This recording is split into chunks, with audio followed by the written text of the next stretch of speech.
নির্বাচনী প্রচারণায় আগামীকাল বরিশাল যাচ্ছেন বিএনপি চেয়ারম্যান তারেক রহমান। সেখানে নির্বাচনী জনসভায় ভাষণ দেবেন তিনি। আর জনসভার প্রস্তুতির খবর জানাতে আমাদের সাথে বরিশাল থেকে সরাসরি যোগ দিচ্ছেন সহকর্মী শাকিল মাহমুদ। আমরা যুক্ত হচ্ছি শাকিলের সাথে। শাকিল, এই যে বরিশালের যে জনসভা, এটি নিয়ে কিন্তু নেতাকর্মীদের মধ্যে আমরা বেশ প্রত্যাশা দেখতে পাচ্ছি। আপনি জানাবেন তাদের নেতাকর্মীরা কেমন প্রস্তুতি নিচ্ছেন তাদের নেতাকে স্বাগত জানানোর জন্য বরিশালে? একেবারেই কিন্তু উৎসবের নগরীতে পরিণত হয়েছে বরিশাল, কারণ 2 দশক পরে বিএনপির চেয়ারম্যান তারেক রহমান আসছে বরিশালে।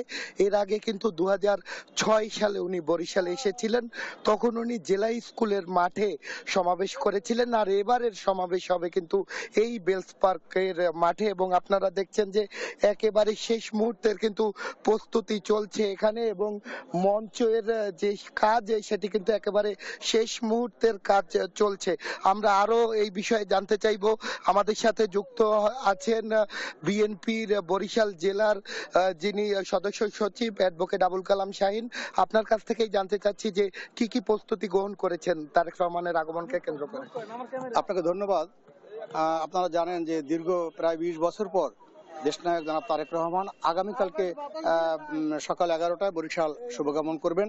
তার এই আগমনকে কেন্দ্র করে বরিশাল বিভাগেই সকল নেতাকর্মী অত্যন্ত উজ্জীবিত রয়েছেন। আমরা এর গত 4-5 দিন যাবত এই মাঠে কাজ করছি, বিভিন্ন ইউনিয়ন ও ওয়ার্ডে আমরা মিছিল করছি। ইনশাল্লাহ আগামীকালকে সকাল 11টায় যে সমাবেশটি হবে, এটি একটি ঐতিহাসিক সমাবেশে পরিণত হবে। কত লোক আসলে উপস্থিত হবে মনে করছেন? আমরা প্রায় 5 লক্ষ লোকের আশা করছি।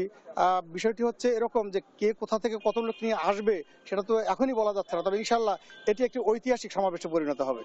আমরা কথা বলছিলাম বিএনপির সদস্য সচিব আবুল কালাম শাহিনের সাথে। উনি যেটা বলেছেন যে প্রায় 5 লক্ষ লোকের সমাগম ঘটতে পারে বলে কিন্তু উনি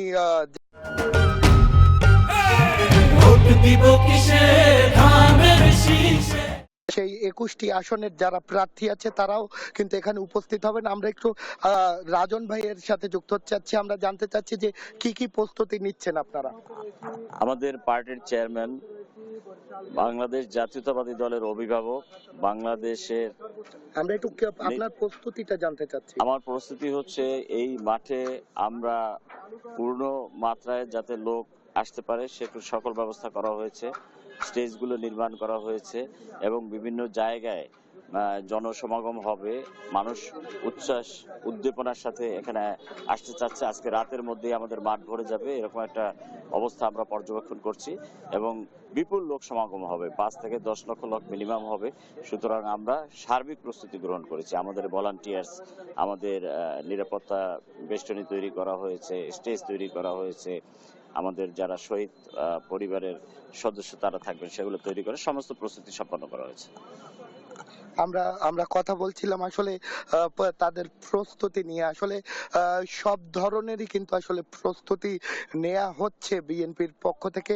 এছাড়া কিন্তু যেটা জানানো হয়েছে যে বরিশাল বিভাগের যে 21টি আসন রয়েছে, সেই 21টি আসনে বিএনপি মনোনীত যে প্রার্থী যারা আছে তারা কিন্তু সবাই আসলে এখানে উপস্থিত থাকবেন। আমরা তরুণ যারা ভোটার আছে তাদের সাথে কিন্তু কথা বলেছিলাম। তরুণ যারা ভোটার তারা আমাদেরকে জানিয়েছে যে বরিশালে আসলে গ্যাসের ভোলার যে গ্যাস সেটি বরিশালে আনার জন্য কিন্তু দীর্ঘদিন ধরে দাবি করা হচ্ছিল, এবং এই গ্যাসের কারণে কিন্তু কাঙ্ক্ষিত শিল্প কারখানা গড়ে উঠছে না। এই বিষয়ে যেন তারেক রহমান আশ্বস্ত করেন এবং তিনি যেন নির্বাচিত হলে যেন এই বিষয়ে উদ্যোগ নেন, এমন বেশ কিছু আসলে আশার বাণী তারা শুনতে চাচ্ছে। এর পাশাপাশি এখানে যেন শিল্প কারখানা গড়ে ওঠে, যেন বেকার যুব সমাজদের যেন কর্মসংস্থানের সৃষ্টি হয়, সেই সব বিষয়েও কিন্তু তারেক রহমান যেন আশ্বস্ত করে, এই সকল বিষয় কিন্তু জানতে চাচ্ছে। পাশাপাশি আমরা কথা বলেছিলাম এখানে যারা আছে, যারা সাধারণ মানুষ আছে, তারা যেটা জানিয়েছে যে যেন নিরাপদ থাকে দেশ, এমন একটি আশ্বাস কিন্তু তারা শুনতে চাচ্ছে। এদিকে আমরা বিএনপির নেতা নেতাকর্মীদের সাথে কথা বলেছিলাম, আমরা কিন্তু দেখেছি যে দফায় দফায় কিন্তু বিএনপির নেতাকর্মীরা প্রস্তুতি সভা করেছে, সংবাদ সম্মেলন করেছে এবং পুরো নগরী সহ বরিশাল বিভাগের বিভিন্ন জায়গায় কিন্তু আমরা দেখেছি যে আনন্দ মিছিল হয়েছে এবং সব ধরনের কিন্তু প্রস্তুতি কিন্তু বিএনপির পক্ষ থেকে নেওয়া হয়েছে। এবং রাজনৈতিক যারা বিশ্লেষক আছে তারা যেটা বলছে যে তারেক রহমানের এই আগমন এবং তার যে বক্তব্য এর মধ্য দিয়ে বরিশাল বিভাগের যে 21টি আসন তার জয় নিশ্চিত হতে পারে বলে এই নির্বাচনে রাজনৈতিক বিশ্লেষকরা কিন্তু তেমনটাই মনে করছে বলে আমাদের জানিয়েছে। তো বরিশাল থেকে এতটুকুই ছিল আমার কাছ থেকে সব শেষ।